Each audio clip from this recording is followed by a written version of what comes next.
What's up, man? How you doing? So,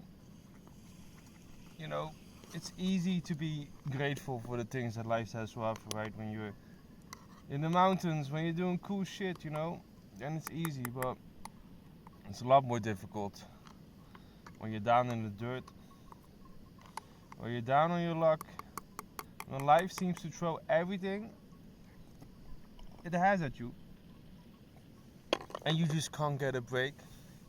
You know when people say that? I can't get a break. It's like, yeah, dude, I understand. But I really do feel like, and I don't feel this. I mean, this has been observed literally since the Greeks, that most of our troubles are actually is caused by ourselves.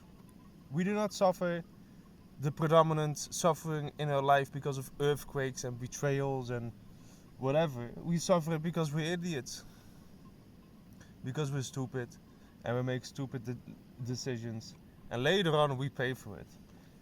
I know a lot of people dislike Jordan Peterson, but I like him. Yeah, I think indeed he's gotten too political over the past years, but whatever. I still like him. And he said he was a clinical psychologist, right? And he said he never saw a person get away with even a single thing, even once. Which is, when you think about it, you think you get away with things, right? You lie to people, you do this, you do that, but years down the line, it catches up to you. And then you're like, oh no, why is this happening to me? Like, I don't deserve this.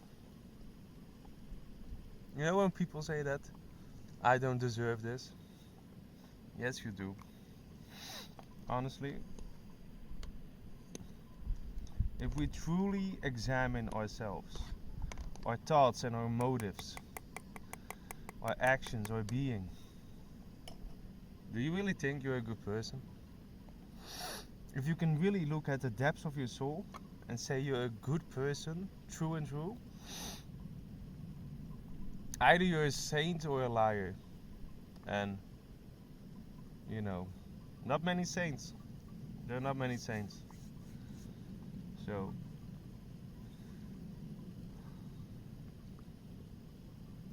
I think in the modern era, people are very comfortable in thinking that they are basically good, right? And that human beings are basically good. It's a very simple worldview. If you think about it, the modern society, philosophically, is bankrupt. It doesn't have a sort of metaphysics. It doesn't have spirituality. It doesn't have tradition or ritual. I'm talking about liberal modernity, yeah? About the currently established order of a sort of left-wing thinking, open borders, open everything. There's no boundaries anymore. It has no basis in reality whatsoever. And what do I mean by that? Well, first of all, this idea that human beings are basically good, and if you just give them enough economic opportunities, they will flourish and do what's best for them, right? Very simple materialistic worldview. As soon as you take care of the matter, of the right food and drinks and whatnot, then human beings will flourish and make the right choices. Dude, how stupid? How many times have you been fat? Well fed. You slept 8 hours a day and you still did stupid shit. It was detrimental to you and everybody around you. I know I have, right? And all jokes aside, dude, like, that there's a great quote by Dostoevsky, right? This Russian author, and he said that how did it go? Oh yeah, if man had nothing else to do but eat cake and busy himself with the continuation of the species, its sex, he would, within a month go insane and smash something just so he has something to do. And I think that quote speaks more to reality than any sort of materialistic worldview. And that quote speaks to the following, that we have certain dark forces within us. Yeah, we have a reality of darkness within us that we cannot ignore. Whether you're not religious or you are, even if you're not religious, surely you must look at what the Japanese did in the Second World War, at what the Nazis did, at what... Surely you must look at all the slave trades, all the treating human beings as cattle. And I'm not just talking about the European slave trade, as people would like to do. I'm talking about, for example, all the hundreds and thousands of women who have been captured by pirates from North Africa. European women captured by Africa. It goes both ways. But my point being is that terrible darkness, a terrible darkness we have inside of a soul. And so in modernity, progressive modernity, this is good shit, man. It's breakfast. It's meatballs with it says it's reindeer meatballs, but then you look on the back and it's like 40% meatballs, of which 17% is reindeer. So actually it's not so much reindeer, but yeah, it's still nice. But yeah, so the thinking of liberal modernity, that you can just give people enough money and they will basically be okay. There's a second layer which is even more idiotic on top of it, and that layer is that you should give people unlimited freedom, as much as they want. Is this enough? You should give people unlimited freedom, as much as they want, and then they will flourish best. Meaning no restrictions on sexuality, no restriction even on sexuality in terms of choosing your sex. You can be a man or a woman if you feel like it, okay? So we can't have any restrictions on that. No restrictions on borders. The borders must be open. Everybody must come, and it's all gonna be lovely. We're all gonna go to the Pride March together with Mohammed from Pakistan, and it's gonna be nice. And no, it's still good. No borders on even questioning moral behavior of others. If you make a comment about, hey, you know, like this phenomenon in society, I think is kind of fucked up, you know, then people automatically think you are judging. It's like you cannot even say what is righteous and what is not righteous anymore before people think you are judging. Which is like, dude,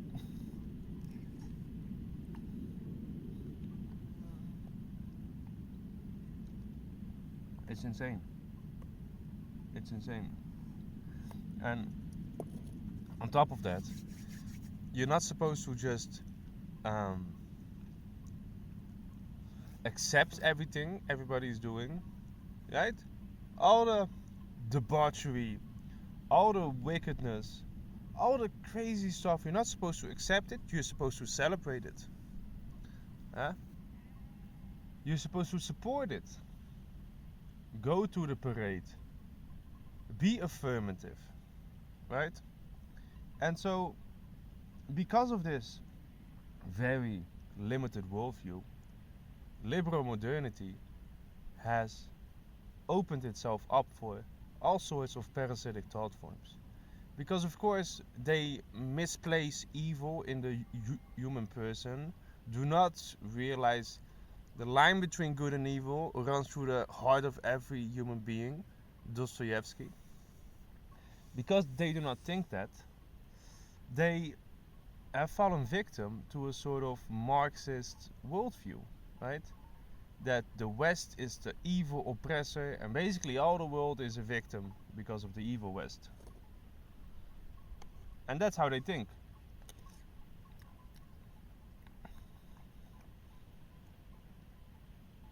And therefore, we must open our borders and become a minority in our own countries, which is nice.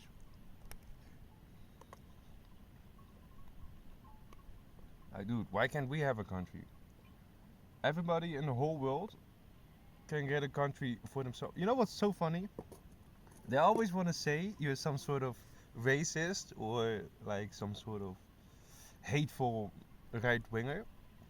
When you say that, no, actually, I would like, for example, the Netherlands to be for the Dutch people, because our ancestors built it, and I think it's for us. And I don't think it's fair that we become a minority. They will say you're hateful, but they will defend the claim of Palestinians to their land with tooth and nail. Which is like, okay, so this only applies to non-Western, non-originally Christian countries. But once it comes to the West, we are supposed to forsake everything we have and just throw it away and give it to random people from random places in the world. Like,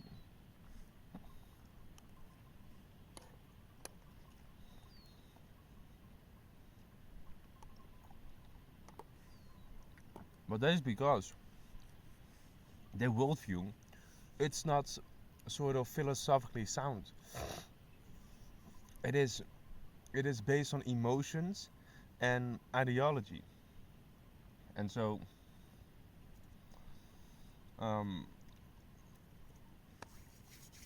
the point being, dude, is that you have a terrible darkness inside of you. You really do. And if you don't think so, then life never took you there.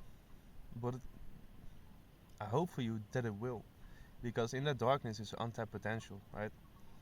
Like what Carl Jung says, incorporating the shadow, because there's a tremendous amount of energy and vitality in this darkness, and you need to tap into it, because this life is tough, man. You, I bet you noticed, but life is no joke, man. And if you don't make use of this energy within you, you'll suffer for it, right? That's this quote from the Gnostic Gospels, right? Is this selection of texts? It's sort of the more mystical version of Christianity, but it didn't make it into the Bible because people thought it was heresy. And Jesus is supposedly to have said, if you bring forth what is within you, it will save you. But if you don't bring forth what is within you, it will destroy you. And that's really true with what I just said, right? These dark forces, if we let them in there and we don't take care of it, then we become an absolute mongoloid, like most of liberal modernity is. We start to develop an idiotic worldview that everybody is evil in the West, and that everybody around the world is basically a victim and we need to help it. You start to become an absolute moron. You start to become an idiot. It's so therefore you must take care of your own darkness, man. Look into it. Mm. Mm.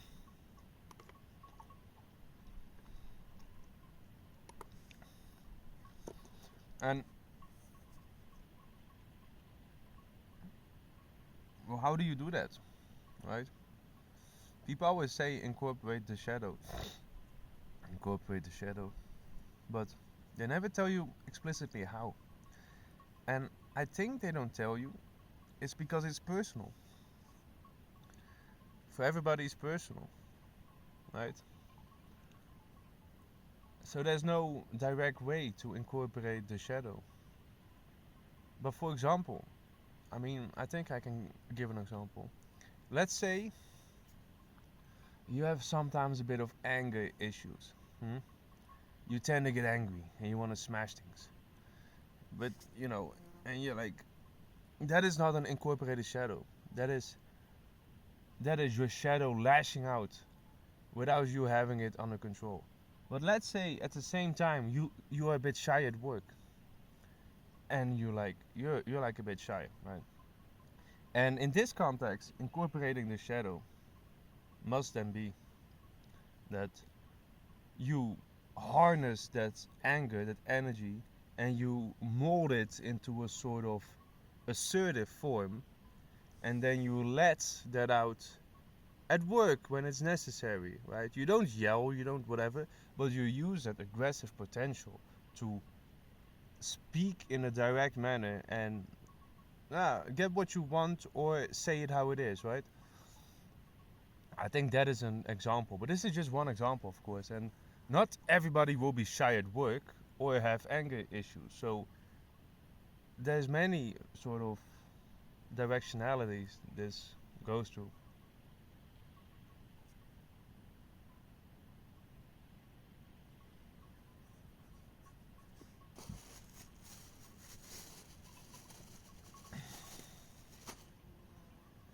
So yeah, dude, you must do things. Perhaps, perhaps you must. I don't know what you must do. I'm just talking here, yeah. I'm literally just talking. I have sort of an idea what I wanted to talk about, but not really. I was just like a good view. I put the camera down and start talking. And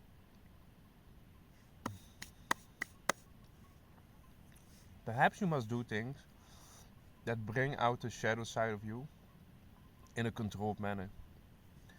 Where that sheep is so loud, man. Where, for example, I'm on a beautiful hike now. Yeah, I'm hiking for 3 days. 3 days by yourself. It gets tough, man. When you're like in the heat and walking 9 hours a day, sometimes you have to just let out a fucking roar, you know, like just bring out the fucking beast within you. And I think maybe that's one way to incorporate shadow sides.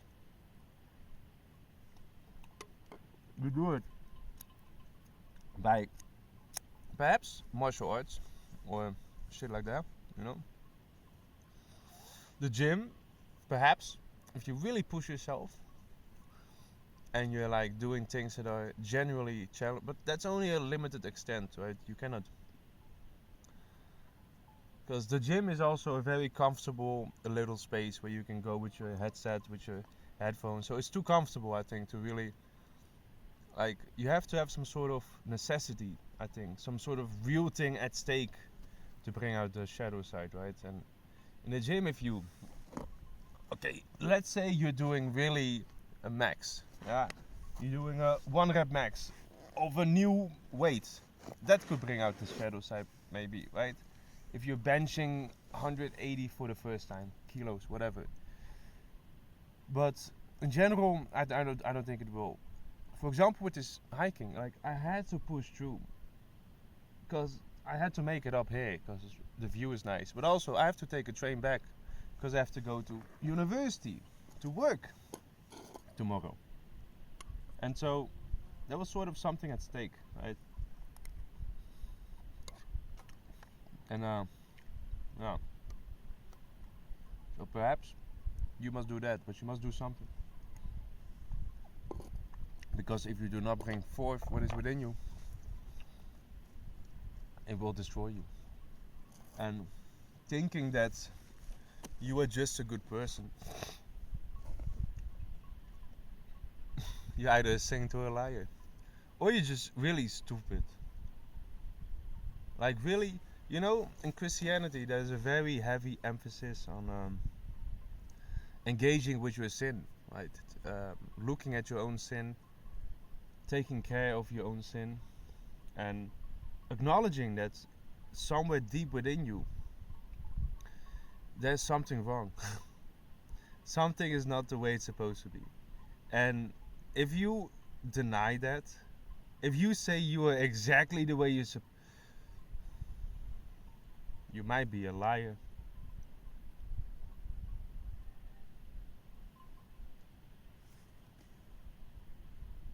Pretty nice here, man. But so, That's also the story of the Bible, is that we were not supposed to be like this. Huh? People often ask, like, okay, if God exists, why does so much evil exist, and why does He allow torture and rape and whatever? But the moral of the story of the Bible is we were not supposed to be like this. Like, something happened. We were once in the garden, which is symbolical for a paradisal state of mind, not knowing evil or good, being totally connected with God, just like the animals. We were more like the animals.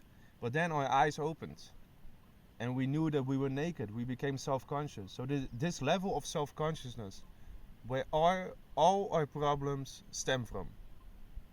The claim of the Bible is God never wanted us to be in this state. Like, this was not the way we were supposed to be. And I feel like deep down we all have a sense that this is not the way things are supposed to be. That the way life is on Earth now, something's off. And if you can't feel that, God bless you in your happy little bubble. But not everybody grows up in Disneyland, of course. And so we must consider these things. But I think it's a fair claim that we were not supposed to be like this. And so God is then sort of correct. And the interesting claim in this is that not only were we not supposed to be like this, but that this happened as an act of disobedience towards God, right? Eating of the apple while He told us not to eat the apple, which is very strange. I don't understand that part of the story, really. But yeah, so you see it all over, that the claim of the Bible is that we are in a fallen state, a world of sin, and we must make amends. But you see it in Islam, you see it in Buddhism, you see it in Hinduism, you see it in all the world's religion, a recognition that we must work hard to abandon our passions and desires and live a life in union with, as the Buddhists call it, ultimate reality, as the Christians call it, God. But no, in liberal modernity, all that is stripped away, and the only instruction which you get for life is literally be happy and be nice. Like, literally. That's what they tell you. That's what they told me as a young man. You can do whatever you want to do. You are good the way you are. It's a very motherly, sort of cuddling aspect to it. It doesn't push you to be who you need to be. It's very weak, And femininity, of course, has a place, but like, it has a place. It's supposed to be counterbalanced by the masculine directive force, right?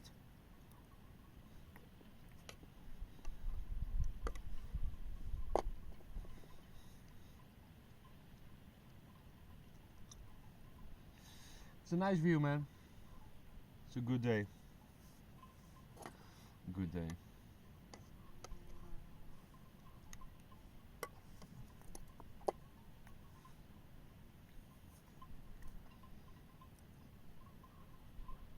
Alright, dudes.